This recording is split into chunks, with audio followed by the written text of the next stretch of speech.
আবার চলে এলাম আজকে নতুন একটা রেসিপি নিয়ে। মাম্পি রান্নাবাটি চ্যানেলে আমার সকল বন্ধুদের ওয়ার্ম ওয়েলকাম এবং সুস্বাগতম। আজকে আমি বানিয়ে দেখাবো ভেটকি মাছ আর এই গলদা চিংড়ির ফিশ ব্যাটার ফ্রাই। চলুন, ব্যাটার ফ্রাইয়ের জন্য আজকে আমি এই লেবুর যে খোসাটা সেটা ইউজ করব। তাতে কি হবে, খুব সুন্দর একটা ফ্লেভার দেবে। একটা গ্রেটারের সাহায্যে আমি লেবুটার যাতে সাদা অংশটা না পড়ে খুব সাবধানে কিন্তু একদম ছোট যে ছিদ্রটা থাকে সেইটা দিয়েই কিন্তু গ্রেট করে নিচ্ছি। সাদাটা পড়লে কিন্তু তিতো হয়ে যাবে আর সুন্দর একটা পাতি লেবুর কিন্তু গন্ধ আসবে। যখনই আপনারা খাবেন বুঝতে পারবেন যে এটা পাতি লেবু দিয়ে তৈরি। আর যাদের বাড়িতে গন্ধরাজ লেবু আছে তারাও কিন্তু ইউজ করতে পারেন, তাহলেও কিন্তু দারুণ হবে। তো এখানে আমি নিয়েছি 4 পিস মতো গলদা চিংড়ি, যেটার মধ্যে আমি অলরেডি লম্বা করে একটা কাঠি ঢুকিয়ে দিয়েছি, আর এটা কিন্তু কাঠের। আর নিয়েছি ভেটকি মাছের একদম পাতলা করে কয়েকটা ফিলে।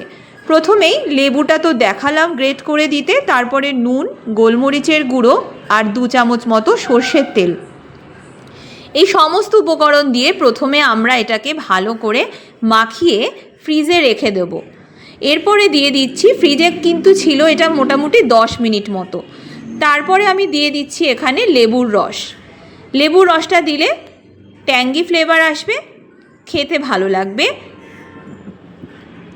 এরপরে একটা বোলে আমি নিয়ে নিলাম 1.5 কাপ মতো ময়দা আর 1/2 কাপ মতো কর্নফ্লাওয়ার, গোলমরিচের গুঁড়ো নিয়েছি, সামান্য নুন নিয়েছি, আর দিয়ে দিচ্ছি আদা, রসুন আর কাঁচা লঙ্কার হাফ বাটা, মানে হাফ ছিঁচে দিয়ে দিয়েছি, আর লেবুর রস দিয়ে দিচ্ছি, আর লেবুর যে খোলা সেটুকু আমি দিয়ে দিলাম গ্রেট করে। সামান্য একটু দেবেন যাতে ফ্লেভার হয়, আর অবশ্যই খেয়াল রাখবেন বেশি গ্রেট করলে কিন্তু সাদা অংশটা বেরিয়ে যেতে পারে, তাই সেটাও কিন্তু দিয়ে দিতে হবে।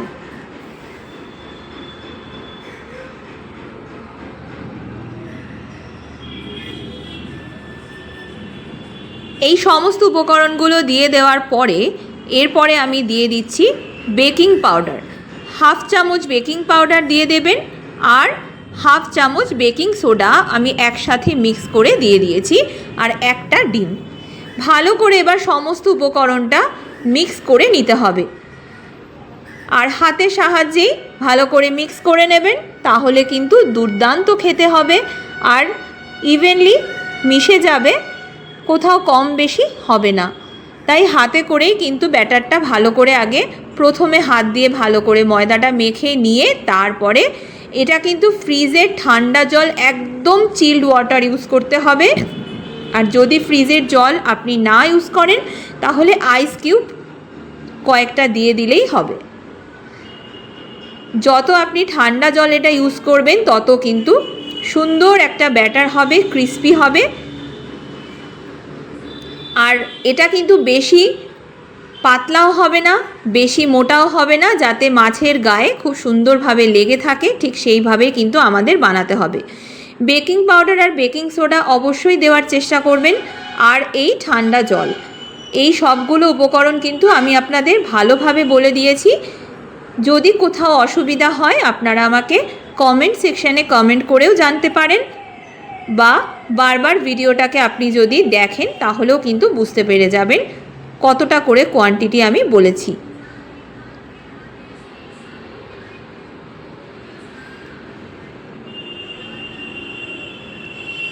ফ্রিজের মধ্যে আমি মাছটা কিন্তু মোটামুটি 15 থেকে 20 মিনিট মতো রেখেছিলাম। এরপরে আমি মাছটা সাইডে বের করে নিচ্ছি, আর একদিকে আমি তেলটা গরম হতে দেব। রিফাইন্ড অয়েল দিয়ে দিয়েছি কড়াইয়ের মধ্যে। এরপরে প্রথমে ভেটকি মাছের একটা ফিলে নিয়েছি, যেটা ম্যারিনেট করা ছিল। সমস্ত মশলাটা খুব সুন্দরভাবে গায়ে লেগে গেছে। এরপরে এপিট ওপিট ভালো করে ব্যাটারের মধ্যে চুবিয়ে গরম তেলে ঢেলে দেব। ব্যাস, এরপরে একটা চিংড়ি মাছের করে দেখালাম। সেম পদ্ধতিতেই বা একই পদ্ধতিতেই কিন্তু আমি এটাও এপিট ওপিট চুবিয়ে গরম তেলের মধ্যে দিয়ে দিয়েছি। আর এটা কিন্তু একদম ফ্লেমটা লোতে করে তবেই ভাজবেন, তবেই কিন্তু খেতে ভালো হবে। আমি আজকে ভেটকি মাছ আর চিংড়ি মাছের এই দুটো মাছেরই আমি একই সাথে করে দেখালাম। যদি আপনাদের মনে হয় যে কোনো ধরনের মাছ দিয়ে আপনারা খেতে চান তো আপনারা অবশ্যই খেতে পারেন।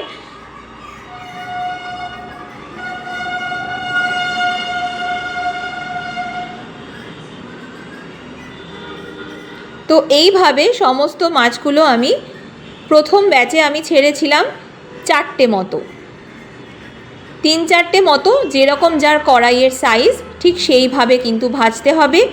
আর এটা কিন্তু একদম এপিট ওপিট লাল করে ভাজতে হবে।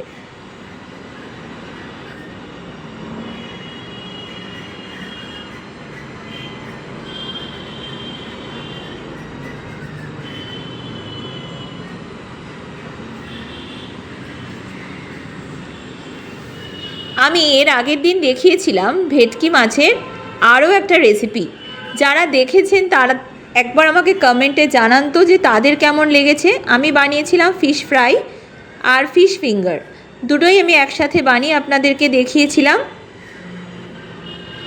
এরপরে আমি যখন দেখলাম যে এটা অনেকক্ষণ মোটামুটি 4-5 মিনিট মতো আমার হয়ে গেছে লো ফ্লেমে রাখা, এবার আমি এপিট ওপিট কিন্তু উল্টে ভেজে নেব।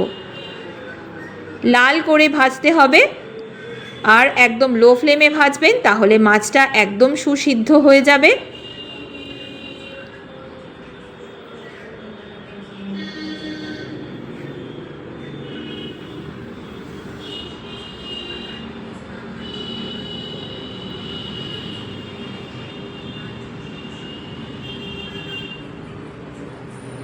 কত সুন্দরভাবে মাছটা ভাজা হয়ে গেছে আমার।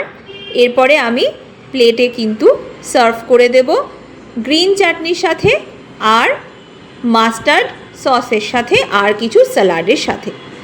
আশা করি আজকের রেসিপিটা আপনাদের ভালো লেগেছে। খুব চটজলদি হয়ে যায় এই ফিশ ব্যাটার ফ্রাই। একবার বানিয়ে দেখুন আর আমাকে জানাতে ভুলবেন না।